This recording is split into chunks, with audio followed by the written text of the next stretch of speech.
I'd like to give a special shout out to all my patrons, my Wildlings, Night's Watch, and Kingsguard. My Kingsguard include Brendan, Nick, Oscar, Stuart, Josephine, Ikaika, Amanda, RJ, Shad, Nicoletta, Ezra, Jennifer, Jeffrey, Sarah, Pat, Kevin, and Ryan. Thank you all so much. You're the best. Welcome back to the Fantasy Network, everyone. My name is, of course, Jimmy Nuts, and today we're going to be reviewing The Lions of Al-Rassan by Guy Gavriel Kay. This is my first ever GGK book, and Guy Gavriel Kay is someone that I have been recommended plenty of times, just based on my taste. A lot of people, Tad Williams, Robin Hobb, say you need to read Guy Gavriel Kay. He's one of the most prolific writers in the fantasy genre. A lot of people think that he is underread or underrated.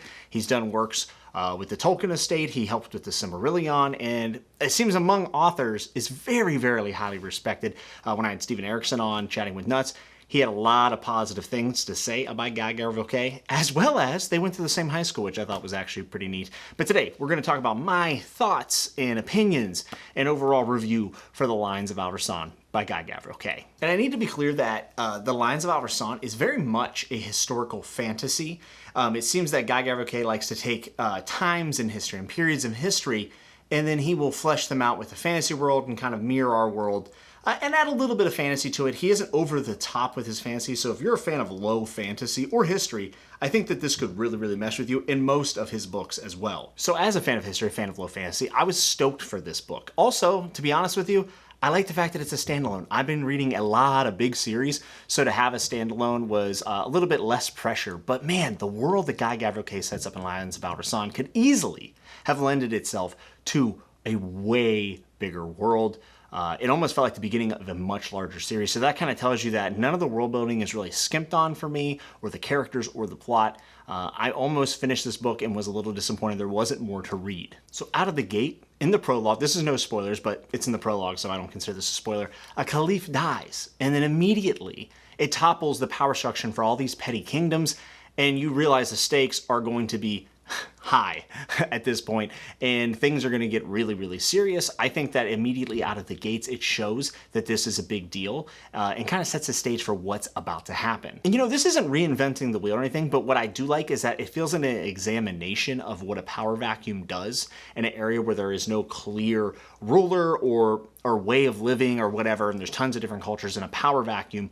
That can lead to a lot of war, and you know that that is kind of what's on the horizon. We immediately meet Jehane, who is a physician in this world, and let me just say, she's written as a physician, and I actually believe it, which is amazing, because I don't really know what it takes to be a physician, but I feel like writing that would be very difficult, and Guy Gavriel Kay does an excellent job of establishing that and making it feel real, which I really, really appreciate. And then we see the world getting built around her through a physician's eyes, but you know, they see everything. They see from the common folk to soldiers to the royalty. So it's an interesting perspective, or, you know, a profession to give your character and really flesh out the world around her. Two other kind of major players I want to mention were Miranda and Rodrigo. I really, really like them. At first, I wasn't sure, but they grew on me over time. I won't say too much about their relationship or their place in the story just to keep spoilers out of it.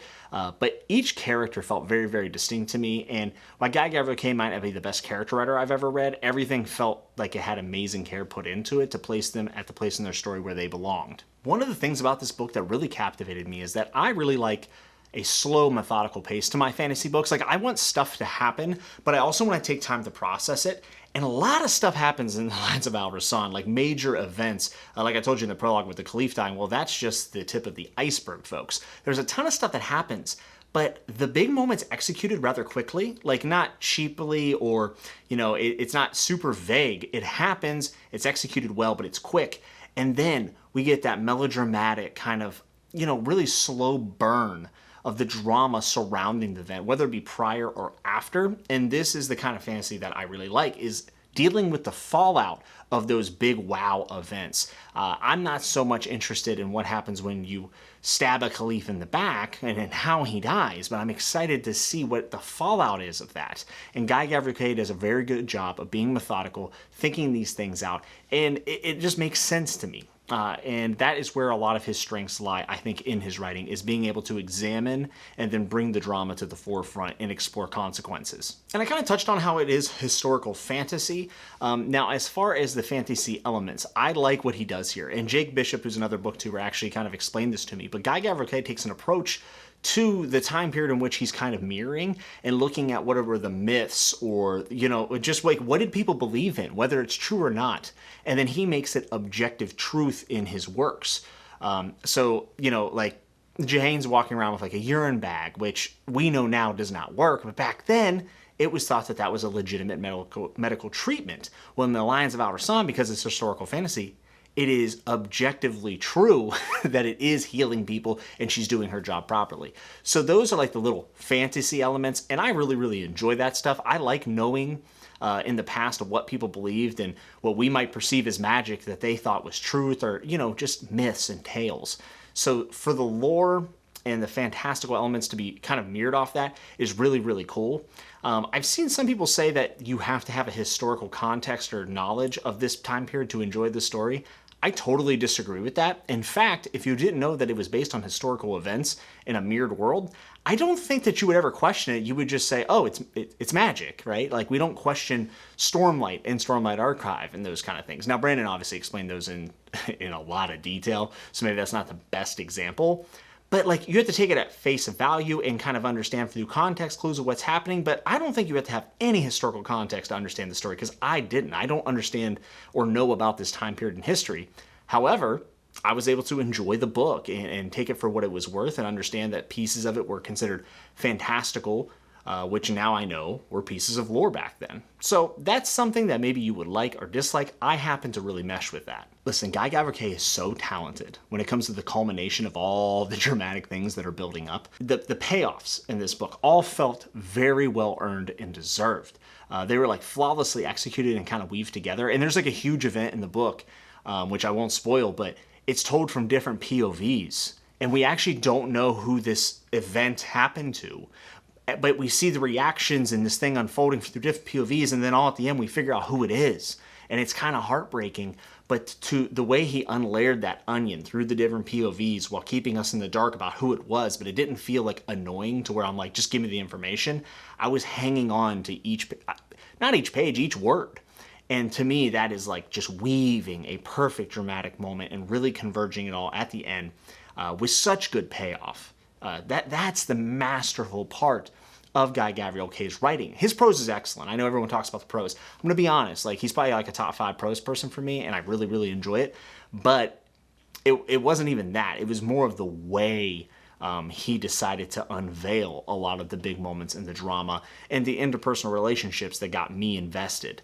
And kind of stringing you along and giving you hints and not really spoon-feeding you. And through those culmination of those big moments and how he's breaking it up, I just have never really seen something like that. Like, I've seen like Drew Abercrombie switching POVs during a battle and stuff. That's awesome. I love that.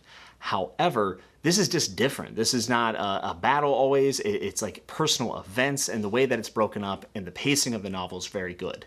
I will mention some of the negatives now because I will be honest, I thought part 3 and part 4 were a little meandering for my taste. I did feel like there was a dip in the pacing, even though I thought overall the novel was really, really good for pacing. But I don't know, 3 and 4 dragged just a little bit. I found myself just trying to get through it so I could get to the next big thing, right? The next big dramatic play out. And I don't know if everyone would agree with that. If you've read the book, let me know down in the comments if you felt like that. But I did feel like the middle of it kind of dragged, which is interesting because I've heard a lot of people say that about Tagana. I haven't read it, but I'm going to see maybe the midpoint. I'm missing something that he's trying to do. But it just meandered just a little bit too long for me. And then I'm going to also talk about another con, which may not be a con, but for me it was. And this is the elephant in the room whenever you talk about Guy Gavriel Kay, and that's the fact that he likes not just romance, but he likes his sex scenes. He writes a ton of them. Now, with that said, I know there are a lot of people who will say, I don't want any of that in my fantasy. I don't want my books. I'm good. I understand. I get it. I totally get it. But it is a piece of humanity. It is a piece of storytelling. And I do think that it has a place within books and literature and fantasy and whatever else in any medium of entertainment. I think it can be explored because it's a very important piece of the human experience. If you can put combat in a book, I think you can also put romantic sex scenes or whatever you want to do. However, just like combat, just like politics or anything else that you use in your story, you can overuse it. And it doesn't always mean that it's done properly or well. This teetered for me, right? There was 2 sex scenes. One was really weird. I actually kind of thought it was good. And then there was a normal one. I was like, all right, whatever. So, like, I don't want you to think because it exists in the book that I'm upset. It is the redundancy. I mean, so much sex in this book. And I know that from talking to other people, that's a thing in Guy Gavriel Kay's book. You may not mind this. Some people might hate it. I didn't mind the first 2, but then 3, 4, and then they felt like they were getting longer at some points. I think at one point he did just fade to black, which was appreciated. But, like, get your paragraph or 2 in. That's fine. Whenever it's like 3 or 4 pages, and he is trying to build the character, a relationship, but also the characters out, and he's using that as his device. Some people use combat. Some people will use a death or whatever it might be. He chooses to use sex. It was just a little much. It was a little too much. Like, one chapter went by, there's sex scene, switched perspectives, another sex scene. I'm like, all right, Guy, like, I get it. I get it. And I felt like they went on a little bit too long. It did not add anything to the characters for me, maybe except for the Rodrigo thing. The romance and stuff, it is what it is. I've seen written better. I've also seen it written worse. But I do think I have to mention this to Khan. I think he went to the well just one too many times for what this book is. But I guess, that's his avenue. So that is something with me in future Guy Gavriel Kay books I'm probably going to be eye-rolling at. And once I see, the 3rd and 4th scene of that, I may get tired of it. But I need to put that out there because some people absolutely despise that being in their books. And it is here at the forefront. It is a major part of Guy Gavriel Kay's writing. I would love to hear his explanation for why. So if you know that, let me know down in the comments. Does it stick the landing, though? After I told you my pros, I told you my cons. Does it stick the landing, especially meandering in the middle? And the answer is yes. I thought the ending was good. I thought it was really, really good. It's not like the big bang explosion type ending that you might be looking from like a blockbuster film, but it was like really, really poetic.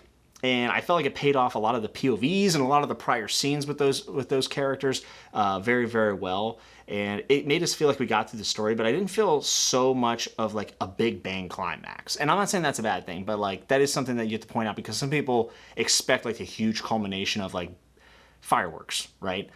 That's not what you're going to get here. I think it's more of an acknowledgement of how unfair life can be and how these power vacuums tend to lend themselves to more and more conflict. It's a matter-of-fact ending for a matter-of-fact story, and I do think that it had beautiful writing. It was heaped with a lot of intrigue and curiosity and lore, and I felt like it had a lot of life to the story, and I really, really loved it.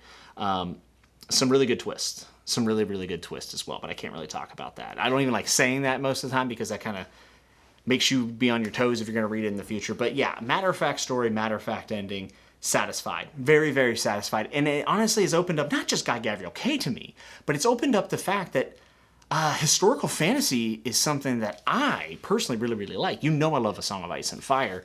Well, Guy Gavriel Kay kind of scratched that itch just a little bit. I'm not saying this is A Song of Ice and Fire, but that more realism, low fantasy is something that you can sign me up for 7 days a week, okay? I love it. This is a genre. I don't know how much there is out there. If you know other people writing historical fantasy that aren't Guy Gavriel Kay, and I don't mean historical fiction. I need just a little bit. I like historical fiction too, but I just need a little bit. Because historical fiction, I'm reading Bernard Cornwell and those type of things. But I'd like to see kind of what Guy Gavriel Kay is doing. Does anyone else do this? If you know of any, please tell me down in the comments. I'd love to add it to my TBR. But Guy Gavriel Kay, The Lions of Al-Rassan, great first impression on me. And I will be reading more Guy Gavriel Kay. I'm going to go back, though, and I'm going to do publication order because I really feel like you should do that with an author to see them grow. You don't want to get all their best works out and then go back and read their early stuff and be like, it wasn't the best. So I'll probably be doing the, is it the Finavar Tapestry? I don't know. I'm doing off the top of my head. I'm probably messing it up. I think that was his first stuff published in fantasy. I'll probably go back and read that, and I will just make my way through Guy Gavriel Kay's works. Let me know down in the comments if you've read The Lions of Al-Rassan or what other Guy Gavriel Kay books you really, really love. I will be doing publication order, but I always like to know what to look forward to. I'm looking for historical fantasy recommendations that are super low fantasy. Let me know down there. If you liked the video, like it. If you disliked it, make sure to dislike it. If you loved it, maybe you should hit subscribe if you want to see more Guy Gavriel Kay and fantasy reviews. I do a ton of stuff here on the channel, and I'd love to have you around. I do have a Patreon in the description. It's optional, but always appreciated, and I appreciate you taking time to check out this review today for The Lions of Al-Rassan by Guy Gavriel Kay.